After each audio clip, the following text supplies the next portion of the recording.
ओम नमः सिद्धेभ्यः। जय बोलो भगवान महावीर स्वामी की। परम पूज आचार्य गुरुदेव श्री विद्यानंद जी महामुनिराज जी की। महानुभाव, धम्मो मंगल मुक्तम अहिंसा संयमो तबो देवा भी तम नमन संति जस धम्मे सयामणो। धर्म मंगल है, उत्कृष्ट है, कौन सा? अहिंसा। और अहिंसा धर्म की रक्षा जो होती है संयम और तप से होती है। कहते हैं ऐसा धर्म जिसके मन में सदा रहता है उसे मनुष्य क्या देवता भी आकर के नमस्कार करते हैं। महानुभाव, हम बड़े सौभाग्यशाली हैं, हमें ऐसे धर्म मिला जहां हम अहिंसा सत्य को अपना करके अपने जीवन को सफल और सार्थक कर सकते हैं। परम पूज आचार्य गुरुदेव का आज गुणानुवाद हो रहा है। उनकी 100वीं जन्म जयंती महोत्सव मनाई जा रही है। आचार्य गुरुदेव जो हैं सभी को जोड़ने पर विश्वास रखते थे। वे कहते थे देखो समाज में जो है कैंची का काम मत करो, सुई धागे का काम करो। वो कहते थे मत ठुकराओ, गले लगाओ, धर्म सिखाओ, सबका सम्मान करो। आचार्य गुरुदेव विद्यानंद महाराज जी जो है गुणानुवादी थे, ज्ञानानुवादी थे। वो ज्ञान का जो है अपने मन में रखते, आत्मा में रखते थे और सभी को ज्ञान का प्रचार करते थे। आचार्य जी कहते थे ज्ञान ही प्रकाश है, ज्ञान ही अमृत है, ज्ञान ही संपत्ति है और ज्ञान ही समाधान है। विकसित भारत के जो हम स्वप्न देख रहे हैं वो ज्ञान की वृद्धि से ही साकार हो सकता है, ऐसा पूज्य गुरुदेव कहते थे। आचार्य जी अनेक विविध विषयों को जानते थे, 18 भाषाओं के ज्ञाता थे। 18 भाषाएं उनको आया करती थी। वे वेद, उपनिषद, आगम, ब्राह्मी लिपि, शिलालेख, व्याकरण, ज्योतिष, साहित्य, पुराण आदि अनेक साहित्यों के जो हैं वो जानकार थे, ज्ञाता थे। उन्होंने जैन नहीं अजैन हजारों विद्वानों का बहुत सम्मान किया। पूज्य गुरुदेव ही ऐसे हैं जिन्होंने प्राकृत भाषा को पहली बार विश्व में प्रचार प्रसार किया और इस विश्व की जो ब्राह्मी लिपि सबसे जो उत्कृष्ट ब्राह्मी लिपि है और प्रथम ब्राह्मी लिपि है उसका भी प्रचार प्रसार आचार्य गुरुदेव ने सबसे पहले किया। और यही नहीं, संस्कृत भाषा को मंडन मिश्र हमारे कुलाधिपति हुए, दरियागंज दिल्ली में छोटी सी पाठशाला से वहां पर उन्होंने संस्कृत पाठशाला प्रारंभ की थी। आज लाल बहादुर संस्कृत विद्यापीठ बनकर के तैयार हुई उनके कारण। आचार्य गुरुदेव ने प्राकृत और संस्कृत भाषा को झोपड़ी से लेकर के राष्ट्रपति भवन तक पहुंचाया। ये गुरुदेव का बड़ा कार्य था और मुझे गर्व है हमारे माननीय प्रधानमंत्री जी ने प्राकृत भाषा को साहित्य भाषा का दर्जा दिया। ठीक है, और हम चाहेंगे भगवान महावीर स्वामी का 2550वां निर्वाण महामहोत्सव और आचार्य गुरुदेव की 100वीं जयंती का महोत्सव दोनों के उपलक्ष्य में भगवान महावीर विद्यानंद प्राकृत शोध संस्थान दिल्ली में बनना चाहिए। ये समाज और सरकार इस पर ध्यान रखेंगे। और मेरे पास 50,000 पांडुलिपियों की लिस्ट है, सूची है। यदि वह कार्य होता है तो निश्चित ही विश्व में वह ज्ञान पूरे विश्व में पहुंच सकता है, ऐसा मेरा मानना है। इसमें कार्य हो सकता है। भाषा का प्रचार प्रसार बहुत अच्छा चल रहा है। भाषा हमारे जो है हिंदी भाषा जो है प्राकृत भाषा से ही पैदा हुई है, उसका जननी माता प्राकृत भाषा है, इसलिए प्राकृत भाषा का प्रचार प्रसार बहुत होना चाहिए। और जो आपने राजपथ का नाम कर्तव्य पथ रख दिया है, मैं चाहूंगा अब दिल्ली में इंडिया गेट का नाम इंडिया गेट नहीं भारत द्वार होना चाहिए, भारत द्वार होना चाहिए। और यह भारत द्वार ऋषभदेव के जो पुत्र भरत रहे उन भरत के नाम से भारत पड़ा है देश का नाम, इसलिए उसका नाम भारत द्वार होना चाहिए।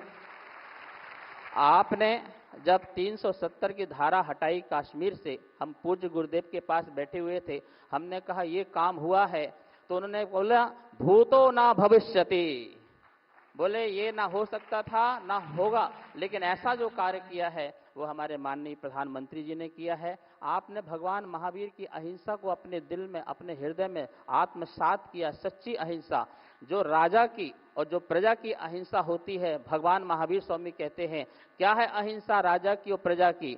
ना छेड़ेंगे किसी को कभी, और जो छेड़ेगा तो उसे छोड़ेंगे नहीं। जैसे जैसे जैसे आपने सिंदूर ऑपरेशन में करके दिखा दिया है।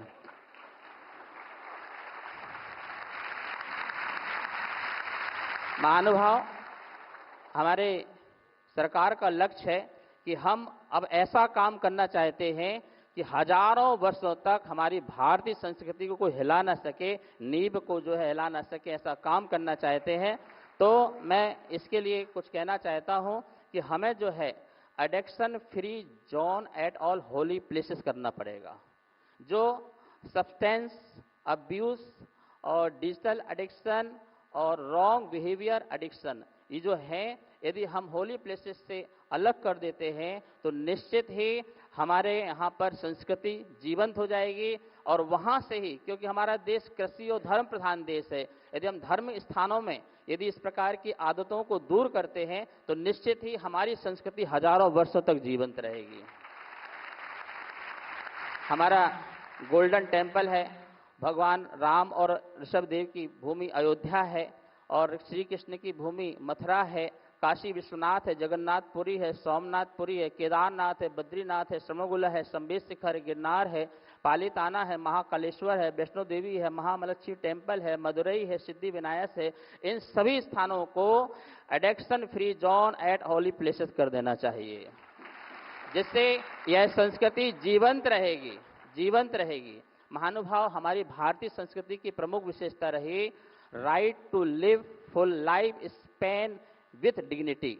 पशु पक्षी पेड़ पौधे आदि सभी सम्मान के साथ अपना पूरी आयु का जीवन जी सकें, ये हमारे संविधान अनुच्छेद 21 में लिखा हुआ है। इसलिए हमें सभी पेड़ पौधे पशु पक्षियों को पूरा जीवन जीने का अधिकार देना चाहिए, तभी हमारा जो वन हेल्थ वन अप्रोच पूरा हो पाएगा और हमारा भारत स्वस्थ और स्वच्छ भी हो सकता है। मैं एक बात और कहना चाहूँगा कि हम लोग जो हैं कि किस प्रकार से बीमारियां पैदा होती हैं उसका कॉज भी बताना चाहिए, उसका कारण भी बताना चाहिए।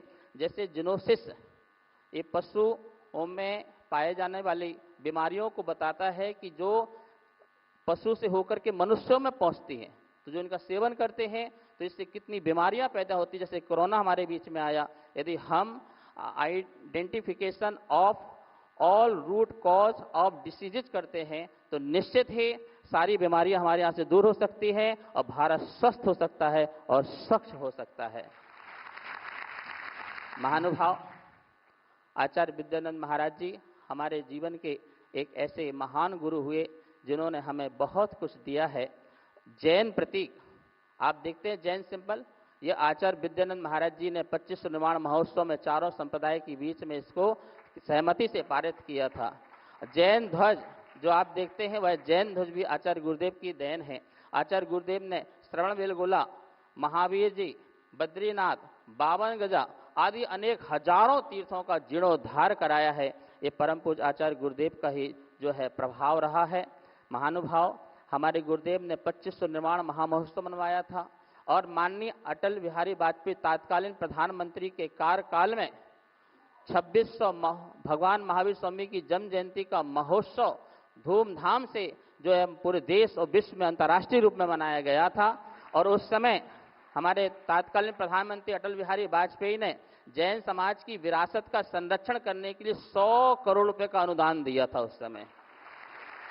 अब तो उनके और आपके बीच में बहुत गैप है, तो 100 करोड़ में कुछ नहीं होने वाला।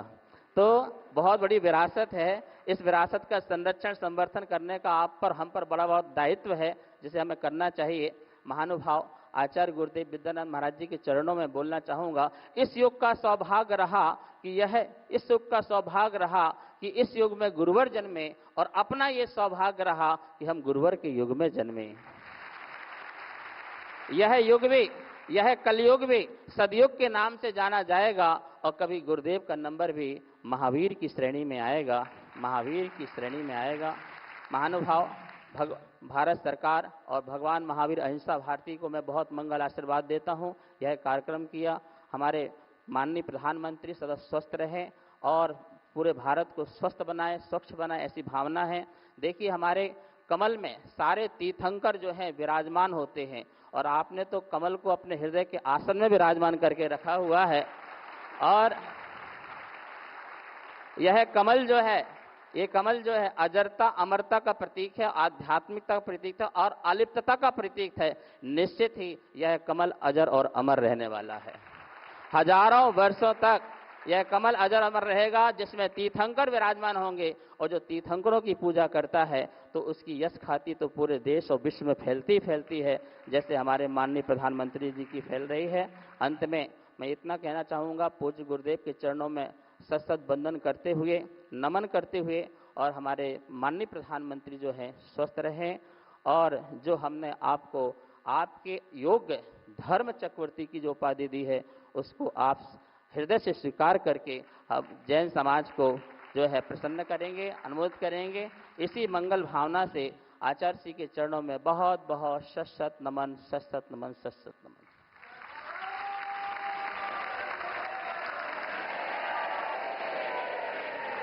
हृदय से आभार परम पूज्य राष्ट्र संत परंपराचार्य 108 श्री प्रज्ञ सागर जी महाराज का।